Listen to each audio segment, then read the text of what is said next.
फिर वही बात कि पहले वक्त में आम खुराक और बच्चे नॉर्मल डिलीवर होते थे। आज के दौर में जो है बच्चे जो हैं वो ज़्यादातर वो देखा जाता है कि सी सेक्शन होता है और नॉर्मल डिलीवरी की तरफ खवाती बच्चियां खुद ही कामयाब वो खुद ही कह देती हैं कि मेरा जनाब आप ऑपरेशन कर दें। पता नहीं उन्होंने फिगर बचानी होती है क्या क्या मसला है आज के दौर में, बच्चे ज़िद्दी हैं, माएँ खुद नहीं मान रही, या एक फैक्टर तो ये भी होता है कि आप लोग जो डॉक्टर हैं, ज़ाहिर है आप लोगों के लिए भी ऑपरेशन करना आसान और मुआवजा भी ज़ाहिर है उसका ज़्यादा होता है। तो इस पूरे सिनेरियो को आप कैसे एक्सप्लेन करेंगी? देखिए, इसमें अब मल्टीपल फैक्टर्स हैं। अगर आप पेशेंट के बिहाफ़ पे चीज़ें देखें ना, तो जो मैं अभी अपनी प्रैक्टिस में देख रही हूँ ना, उसमें ये होता है कि जो आजकल बच्चियाँ भी हैं, मतलब थ्रेशोल्ड पेन के लिए लो है। दूसरा एपिड्यूरल, अगर हम जेलम की बात करें, ज़ाहिर है मैं जेलम में प्रैक्टिस कर रही हूँ, मैं जेलम के उससे बात करूँगी। एपिड्यूरल की फैसिलिटी नहीं है, पेन का थ्रेशोल्ड कम है। फिर थोड़ी-सी ब बच्चियों के ज़हन में ये है कि थोड़ी-सी अपनी फ़िज़ीक का भी वो होता है कि इससे ये ख़राब होगी। फिर जो पढ़ी-लिखी बच्चियाँ हैं, वो अपना नंबर ऑफ़ किड्स वैसे ही लिमिटेड रखना चाहती हैं, इसलिए वो एक ईज़ी काम की तरफ जाते हैं कि जी सिज़ेरियन हो जाए तो बेहतर है। फिर एक और चीज़ मैं आपको बताऊँ कि ये भी मैंने अपनी प्राइवेट प्रैक्टिस में बहुत देखा है कि मेका और ससुराल, ये 2 एक इनके सेपरेट ख़यालात होते हैं, और इसमें जो सबसे ज़्यादा सफ़र कर रहा होता है वो अटेंडिंग डॉक्टर होता है। क्योंकि जो जो सास होती हैं, उनका होता है कि जी हर सूरत में नॉर्मल करें, और जो लड़की की मदर होती हैं, पेशेंट की मदर, उनका होता है कि नहीं मेरी बेटी जो है वो पेन टॉलरेट नहीं कर सकती, तो आप सेक्शन वो कर दें। अब ये जो चीज़ें हैं, ये डॉक्टर के डिसीजन के ऊपर भी जो है बहुत इफ़ेक्ट करती हैं।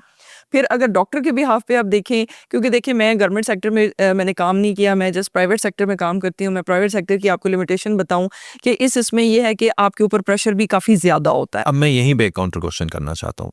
एक बच्ची है जिसकी नॉर्मल डिलीवरी है, सब कुछ नॉर्मल आ रहा है, आखिरी वक़्त तक सब कुछ नॉर्मल है। उस सिर्फ़ उस बच्ची के कहने पे या उसके वालिदैन के कहने पे आप सी सेक्शन कर देंगी?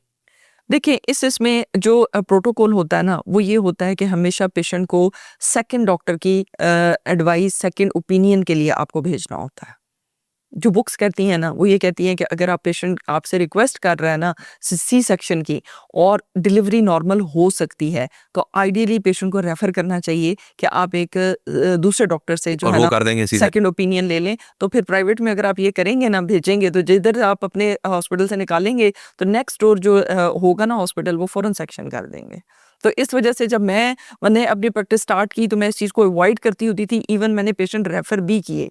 लेकिन ज़ाहिर है with the passage of time फिर बंदे को एहसास होता है कि यानी आपके पेशेंट ज़ाहिर है कि वो आपके पास फ़ॉलो अप के लिए भी आते हैं बाद में। वो पता चलता है कि आपने यहाँ से काउंसल करते रहे, और मतलब पेशेंट को, और पेशेंट ने आपकी बात जैसे ज़िद में आ गई है पेशेंट, कि उसने कहा है कि ये नहीं सारी मैंने तैयारी करवा। आपने की और फिर उस प फल आप दरख्त आपने जी, लगाया तो बिल्कुल। फल उस अब ये है कि मैं पेशेंट से क्लियर कर देती हूँ कि मेरे नज़दीक ये चीज़ नॉर्मल की तरफ जा सकती है, जानी चाहिए। बाकी ये आपका डिसीज़न है। अगर पेशेंट कहे कि ना, मतलब देखें पूरी फैमिली होती है, हस्बैंड होता है, पेशेंट के मतलब पेरेंट्स हैं, लड़के के पेरेंट्स होते हैं, मतलब सारी फैमिली साथ होती है, तो मैं उनको उनके ऊपर डिसीज़न छोड़ देती हूँ कि आप देखें, आप डिसाइड करें। मेरी तरफ से तो ये नॉर्मल है।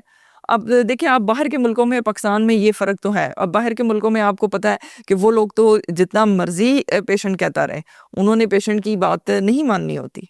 आप ना माने तो जाएगा। हाँ, अगर हम अच्छा, नहीं अब मानेंगे तो मसला है।